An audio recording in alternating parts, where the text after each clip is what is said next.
नमस्कार, आप सभी का बहुत बहुत आपका स्वागत है। अभिनंदन है। यूनिवर्सिटी ऑफ इलाहाबाद के जितने भी बच्चे पीजीईटी एंट्रेंस की तैयारी कर रहे हैं, यानी कि 2026 में जिनको भी एडमिशन लेना है, चाहे वो मास्टर्स के कोई भी कोर्स हो, चाहे एमएससी का कोर्स हो, चाहे वो एमए का कोर्स हो, चाहे एलएलबी का कोर्स हो, चाहे एलएलएम, चाहे एमबीए, चाहे एमकॉम, बीएड, जो भी कोर्सेज हैं, उसकी एक पूरी होल स्ट्रैटेजी हम इस पर डिस्कस करने जा रहे हैं कि how we prepare for Allahabad University PGET entrance 2026। Video बहुत ध्यान से देखिएगा, अंतिम तक देखिएगा, जिससे कि आपको सारी चीज़ें बहुत क्लियर हो पाए। इसमें सिलेबस का भी डिस्कशन करेंगे और बेसिक रूप से क्या क्या चीज़ें हमारे पेपर में पूछी जाती हैं वही आपको पढ़ना है। वीडियो शुरू होने से पहले सबसे पहले जो भी बच्चे सपना देख रहे हैं यूनिवर्सिटी ऑफ इलाहाबाद में आने का, तो इलाहाबाद यूनिवर्सिटी का सबसे बड़ा चैनल यही है और इसको आप सब्सक्राइब कर लो।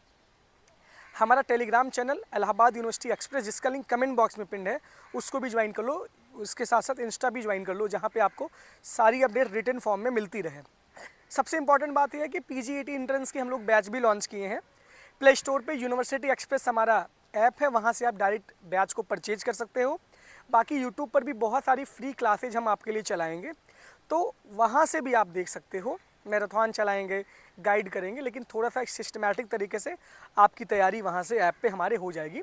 तो यूनिवर्सिटी एक्सप्रेस नाम से ऐप है, डाउनलोड करिए और वहाँ से आप बैच को परचेज करिए, चाहे वो एमए एमएससी का कॉमन पेपर हो, चाहे वो एलएलबी का हो। अब हम डिस्कस करते हैं जो भी बच्चे तैयारी अपना कर रहे हैं उनके लिए क्या चीज़ें हैं। देखिए, यूनिवर्सिटी ऑफ इलाहाबाद का जो फॉर्म आएगा वो 25 अप्रैल के आसपास आएगा। फॉर्म आने के बाद आपके पास समय रहेगा, लगभग अभी से जो समय है आपके पास वो 1.5 मंथ का समय है। 50 डेज का आपके पास टाइम है। जून के सेकेंड या फर्स्ट वीक में आपका एंट्रेंस एग्जाम होगा, तो लगभग 45 दिन की स्ट्रैटेजी, 1.5 महीने की स्ट्रैटेजी हम लेके चलते हैं। बेसिक आप जानिए कि जो एमए और एमएससी के जो मैक्सिमम बच्चे हैं, चाहे आप बात करिए कि MA political science, MA Hindi, MA ancient, जो भी मिडिवल, मॉडर्न, एजुकेशन, जो भी आपके सब्जेक्ट है, उसका 2 पेपर होता है। मतलब 2 पेपर 2 पार्ट में उसका रहता है। पहले पार्ट में आपका रहेगा 50 सवाल, आपके कॉमन पेपर रहते हैं जो सबके लिए सेम रहेंगे। इसके बाद एलएलबी का अलग से बताऊंगा, एलएलएम का भी बताऊंगा, सबका बताऊंगा। तो 50 सवाल जो आपके कॉमन रहते हैं, उसमें जो है 2-2 नंबर के रहते हैं। जैसे उसमें जीएस आता है, करंट अफेयर्स आता है। जीएस करंट अफेयर्स पिछले साल पूरा पूछा गया था, यानी 50 के 50 सवाल जीएस करंट के ही आए थे। रीजनिंग विजनिंग नहीं पूछी गई थी, लेकिन आपके जो सिलेबस में लिखा है, सामान्य हिंदी, सामान्य अंग्रेजी, रीजनिंग यानी सामान्य जागरूकता, और इसके बाद फिर आपका होगा जीएस और करंट, ये पूछा जाएगा 50 सवाल में। वो 2-2 नंबर के हैं, यानी 100 नंबर का उसका वेटेज है। अब इसको पढ़ने का सही तरीका ये है कि आप लूसेंट उठाइए, लूसेंट में history, polity, geography, general science ये पढ़ डालिए। इसके बाद करंट अफेयर्स पिछले 6 महीने का उठा के आप करंट अफेयर्स पढ़ डालो, ये कवर हो जाएगा। सामान्य हिंदी में आपका पोर्शन आता है, एलएलबी वाले बच्चे भी सुन लें, क्योंकि 25 सवाल सामान्य हिंदी का आपके एलएलबी में आता है, 25 इंग्लिश का आता है और 50 सवाल जीएस करंट का आता है, 25 रीजनिंग आता है। तो हम बता रहे हैं हिंदी में क्या पढ़ो। हिंदी में आप नॉर्मल जो आपका पर्यायवाची, विलोम, संधि, समास, अलंकार, वाक्य, ये सारी चीज़ें आपकी हिंदी में आती हैं। इंग्लिश में क्या आता है, synonyms, antonyms, part of speech, articles और वर्बल जो भी होता है, और टेंस, ये सारी वॉइस, ये सब आपके इंग्लिश में आती हैं। रीजनिंग में आपका क्या आता है, डायरेक्शन, ब्लड रिलेशन, और इसके बाद फिर नंबर सिस्टम, सीरीज, मतलब जो एक जनरल रीजनिंग होती है वो रीजनिंग आती है। तो सिलेबस आपको पता है, आपको अलग से बहुत एक्स्ट्रा नहीं करना है। लेकिन जो मास्टर्स वाले, जो एमए और एमएससी वाले बच्चे हैं, उनका जो 200 नंबर का वेटेज रहेगा वो आपके सब्जेक्ट का वेटेज रहेगा। मान लीजिए कि आपको फिलॉसफी से एमए करना है, हिंदी से करना है, मैथ से करना है, फिजिक्स से एमएससी करना है, तो 50 सवाल आपके 4-4 नंबर के आपके सब्जेक्ट के रहेंगे। उसका सिलेबस क्या है, उसका सिलेबस आपने ग्रेजुएशन के 3 साल में जो पढ़ा है वही आपके सब्जेक्ट के सिलेबस में आएगा। मान लीजिए कि आप मैथ के बच्चे हैं, तो मैथ में first year, second year, third year में आपने जो पढ़ा वही आपका 50 सवाल आपके सब्जेक्ट के आएंगे। हिंदी के बच्चे हैं तो हिंदी के जो आप first year, second, third year पूरा सिलेबस है वही आएगा। तो ये सब अपडेट आपको हम अपने टेलीग्राम पे भी दे देंगे, टेलीग्राम से आप ज्वाइन हो जाइए। ऐप पे भी हम सिलेबस को अपडेट कर देंगे। इलाहाबाद यूनिवर्सिटी एक्सप्रेस नाम से ऐप है, वहाँ से आप जाके सिलेबस को आप डाउनलोड कर लो। ये सब आपके लिए इंपॉर्टेंट है, तो आप हर प्लेटफॉर्म को ज्वाइन हो जाओ, ये ज़रूरी है। अब आप करो क्या, पढ़ो कैसे। सिंपल सी बात है, आप 2 घंटे दीजिए अपने कॉमन पेपर पे और 4 घंटे आप अपने सब्जेक्ट पे दीजिए। सब्जेक्ट वाला पढ़ डालिए। बुक आप पूछते हैं, बुक कहाँ से पढ़ें, बुक कहाँ से पढ़ें।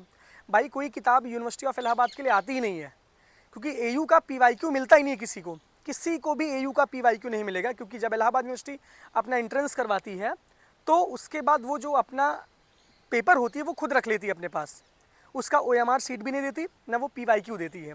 तो सबसे इंपॉर्टेंट आप जान लो कि आपके लिए कोई बुक नहीं है, आपको खुद से पढ़ना है। ग्रेजुएशन के सिलेबस को उठाइए 3 साल के, वो आपके सब्जेक्ट का सिलेबस हो जाएगा। और जो जर्नल कॉमन पेपर आपका है उसमें मैंने बताया journal Hindi, journal English, journal awareness, reasoning, ये सारी चीज़ें हैं। तो इतना ज़्यादा आपके लिए वो नहीं हो जाएगा कि मतलब आप क्या ही पढ़ो, क्लियर बात है।